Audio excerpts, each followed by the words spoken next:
everyone said top 4 at Worlds is going to be our goal. Not making it out of groups would be super devastating. Scarron has found delivers the shockwave. We're not satisfied yet. We're not like happy. We need to get out of groups, and that's what matters now. It's time to show the world that we are good players.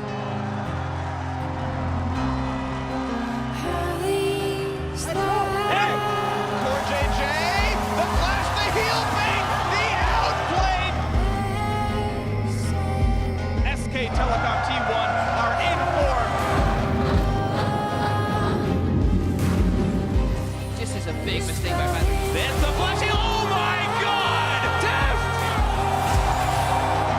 Voice of light from Maple. They're going to be able to connect. Flash Wolves take down SK Telecom T1. Cloud9 have done it. One of the most amazing games I have ever seen.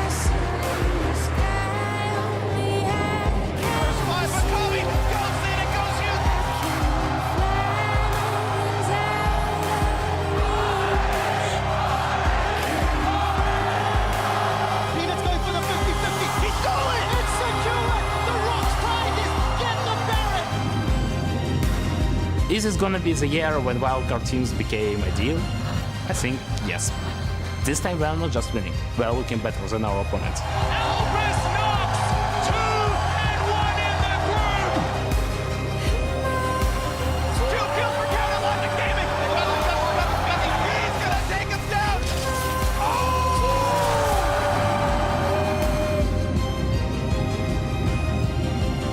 If you're an EU fan, you probably already gave up on us, but it's not over.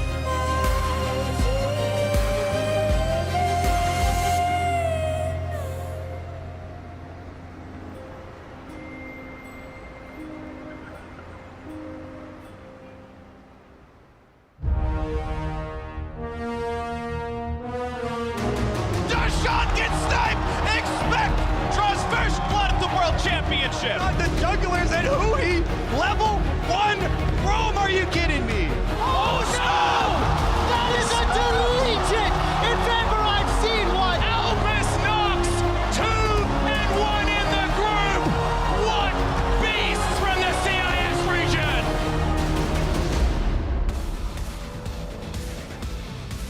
Welcome, ladies and gentlemen, to Week 2 of the World's 2016 Group Stage, coming to you live from San Francisco, California. After an explosive opening to the tournament, all 16 teams are back in competition this week to determine which 8 contenders will advance to the quarterfinal stage in Chicago. As we zoom in on the arena here, the stage is set for an exciting first day to Week 2. Here's a look at G2 heading to the stage just moments ago as they look for redemption in the second round robin. Albus Nox Luna is preparing to keep their exciting run at Worlds alive, and CLG is getting in the zone with just a few games separating them from the quarterfinals. Now, hello everyone, I'm James Dash Patterson, manning the analyst desk with Mitch Crepo Vorspools, Jake Spawn Tiberi, and Aiden Zyrene Moon. Gentlemen, are we rested and rejuvenated and ready to go for Week 2? Absolutely. I mean, I'm excited to be here. I wasn't here last week. Caster Cage couldn't hold me. Ready for San Francisco. That's right. He fought his way up here, ladies and gentlemen. That's what I like to hear. Our international broadcasting partners have joined us to bring Worlds to audiences in over 15 languages globally. Now, you're going to see our friends from Brazil's CB LoL. We'll also have the CIS region's LCL as we're zooming in on them. There they are. That's Brazil there, CIS region's LCL, and the Chinese team from the LPL. Now, as we begin Week 2 of the tournament, let's take a look at how our 4 groups compare in the standings. Now, we've got 3 Group A teams that are tied at 2-1. SKT and Cloud9 share the lead in Group B. EDG and AHQ head up Group C. Samsung Galaxy, TSM, and RNG are tied in Group D. Now, this week, group stage format switches up. 1 group will play per day. All 4 teams in each group will take turns finishing out their scheduled group stage matches, beginning today with Group A. We'll decide all ties immediately following our 6 scheduled matches. By the day's end, 2 teams will be on their way to Chicago, and 2 will be headed home. Now, today it's Group A's turn as Korea's Rox Tigers, Europe's G2 Esports, the LCL's Albus Nox Luna, and North America's Counterlogic Gaming take to the Rift with their eyes on the quarterfinals. Big surprises all over the place in our first week of groups, gentlemen. So let's start with the collapse of G2. Yeah, G2 0-3. They couldn't bring the level what they had, honestly, at the end of playoffs, in Europe, the consistency, even what they allegedly brought in scrims to the stage. They completely collapsed. But it is still technically possible, and a lot will just depend on the first game they play today, because they start with a banger, but if they win that one, nothing technically could stop them, especially momentum-wise, from potentially going 3-0. Yeah, exactly right. Playing all the games on the same day. Now, G2 has historically been very slow starting getting into series, so if they can get that first win under their belt, momentum will be on their side heading into the rest of the day. Important to note that a single loss will end their run here at Worlds, so they must win starting off the bat. Now, on the other end of the group, we've got the LCK's Rocks Tigers. They were overwhelmingly the favorites coming into the tournament, but now they're neck and neck with most of the group. Yeah, and I think the Rocks Tigers, the scariest thing here is this is a squad that ends up 2-1, but they have actually been the worst performing team in the first 10 minutes of the entire tournament. They averaged down about 2,100 gold, and that's absolutely insane that early in the game. They haven't gotten a first blood. This Tigers squad, that's not characteristic of them at all. Back in the LCK, they were a very aggressive team, and we aren't seeing that here in the early parts of the game, but they still get the game under control later. So if they actually just get that fixed, they're going to be unstoppable. Yeah, we'll see if they can get it fixed, because the other thing I'm worried about is their pick ban phase. We talk about their slow early game, but when you're drafting things like the Nocturne, you're never going to get out of the gates that quickly. So I really do think that if they get that part of their game under control over the past week, that'll be a good news story. Yeah, they just need to play to the draft. It's okay to draft for these mid-game compositions, but they need to eliminate these risky gameplay patterns from their early game where they can get punished. That's also how they dropped the game in this tournament. Totally unexpected when they challenged too much in the early game instead of just waiting for the scaling, waiting for the mid-game where they are so strong. Also Aurelion Sol. Also Aurelion Sol, but you talk about that missteps. One of their biggest missteps was against the representatives from North America in Counterlogic Gaming. Yeah, I think that Aurelion Sol being left through, that's a lot of disrespect there from the Rocks Tigers on Counterlogic Gaming side. And CLG have actually been coming out with some very creative level 1s, some very creative strategies, and it's been taking people off guard. That was some quality cheese right there. The level 1 roam into headbutt into trap here. CLG spreading the Gouda. Yeah, they certainly were, but now they've shown it. I mean, you only get to show Aurelion Sol once. Surprise, surprise, who he can still play it fantastically. What else has he got in his champion pool? Because he's already lost on the Syndra. See whether he actually does have that flexibility. And Zyrene, you talked about interesting level 1s, unique level 1s. Well, they have to play 3 games in a single day today. Do you think they have enough in their playbook that can carry them through? I definitely trust in Zix. I think Zix is a very smart drafter. He understands, and he also understands strategies and rotations and when to do them based off cannon minion waves, and he sets his team up for success. So I have full faith in CLG. Just for people watching, that's their coach, Ziggs Lol, not the champion. Cyrene's not like a Ziggs fanboy. It's like, bring it out, Hui. All right, well, finally, let's take a look at the team that could give them a run for their money. Having already beaten them once so far, we've got to touch on Albus Nox Luna. I mean, what a surprise here coming into the tournament. But also, just like Aurelion Sol, they were giving some of their unique picks here. What I really loved about their comp, though, aside from having played brand support, was the Poppy and Nibia interaction.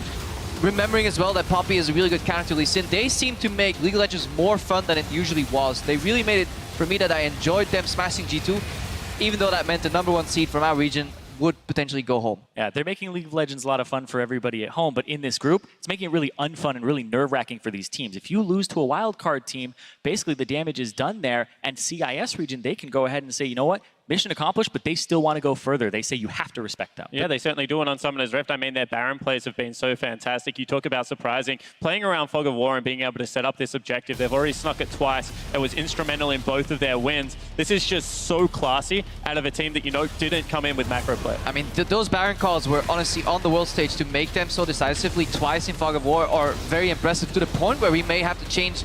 You can't just call them just a wildcard team anymore. They're really leveling up their game, and if we're talking about gaps closing between any other team in the Korean region, maybe we need to look at some of these teams that we kind of judged away too quickly, like the CIS region, you know, and INTZ as well. Like, that gap is closing as well, especially if you look in terms of macro. These guys are slowly understanding how to close out games as well. And we talk about somewhat of an unconventional play style or surprising picks spawn. How well can that really continue? Will teams be able to figure that out after week 1, having seen some of those interesting interactions and built around it? I think that's the biggest question, right? Because when you know they were struggling with scrims already, and in IWCQ against Lion Gaming, when Lion made them play standard, they did struggle. They don't really 2v2 all that well. Crit roams a lot, a Miracle falls behind in CS. So I think that the biggest issue here is, can they continue to play their game? I think we need to see more from them, and we need to see teams take it seriously enough that they ban out these kind of niche picks like a brand support, because it just changes everything. And it also, this is a point that Liquid made earlier when I talked to him. He's like, you know, those bans, yeah, they hit us, they don't hit anybody else. It's not like you have a mutual ban on ban support. So these are like direct target bans. Whereas if you ban an Italy, it takes it off the table for both teams. So I really would like teams to hit the comfort picks for Albus Nox Luna, make them show more, especially in a day where they have to adapt to 3 games in a row. Well, a small overview of what we had seen in week 1. We'll see what they bring out here in week 2. Now, today we'll decide the outcome of Group A. We're going to kick things off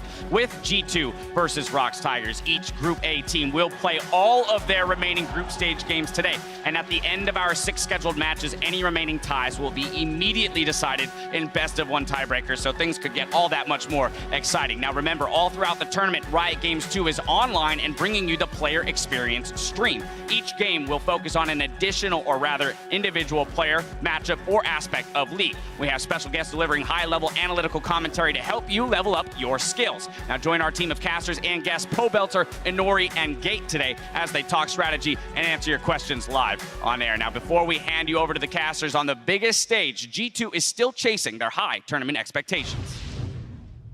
Almost everything is going wrong. Like everything that could go wrong is going wrong in our games. Like we have these moments that it's not us. Like we pick stuff we don't usually pick, and we do things we don't usually do, and play a bit too excited and like kind of over eager to win the game, or do something crazy, or do things that are unnecessary. And yeah, I don't know if it's the experience part or if it's just, I don't know.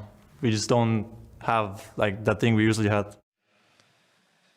It's so tough to hear from Sven. It is a do-or-die moment for G2. They must win all 3 games today, even for a chance to advance to quarterfinals, make it to Chicago. Hello, San Francisco. I'm Trevor Quickshot Henry, joined by Joshua Chat Leesman, and so Sam Kobe Hartman Kens, I got it in the end. We're going to bring you the cast here, G2 versus the ROX Tigers. And Jat, for G2, it can't get any harder than this. Yeah, and I think it's an understatement when you say that G2 have not lived up to their expectations. The entire team has been struggling, but I think most of the struggles have been with Perkz in the mid lane. He's been getting caught out of position a ton. He hasn't been able to apply the pressure. Maybe it's the nerves, maybe it's the coordination. It's really hard to pinpoint when you have such a small sample size, but they all need to do better. With that being said, they almost beat the ROX Tigers. They had a massive lead until they fumbled it away at Baron. Yeah, and it just really flew completely out of control. They got allowed Peanut back into the game. G2, can they fix it? Their opponents, ROX, also question marks around this team. They were the heavy-handed favorites for Group A, probably tournament favorites for a lot of people, but they've had a disappointing start to Worlds and their early game. Definitely. I think a lot of people would agree with you. The Tigers, I mean, we look back to the last matchup they had versus G2. They were behind over 5,000 gold against G2 at the 20-minute mark, and they had to make that miraculous comeback with the Baron steal coming in from the Nocturne and a huge swing at the end. Still, though, this is the #1 seed from Korea. They do have to be respected, and I think they're still expected to win this match. Yep. Yeah, definitely. We'll see who's going to come out looking more prepared. Just before we get to pick some bans, let's take a look at the starting lineups, just to refresh everyone's memory. On the European LCS blue side, it's G2 Esports. Expect in the top lane, Trick in the jungle, Perkz in the mid lane, Sven and Mythic the duo with Coach Youngbuck. And they're facing off against the LCK champion ROX Tigers. Up top is Smeb. In the jungle, Peanut, mid, Kuro, AD carry Prey, support Gorilla, and Coach Nofe.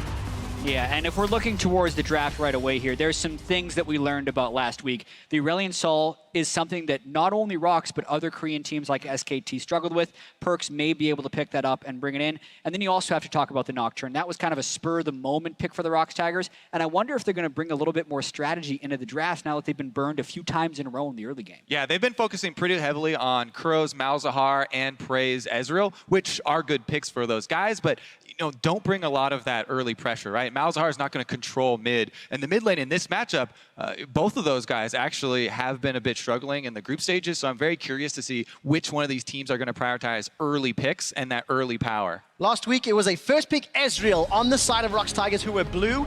This time round, we'll see which direction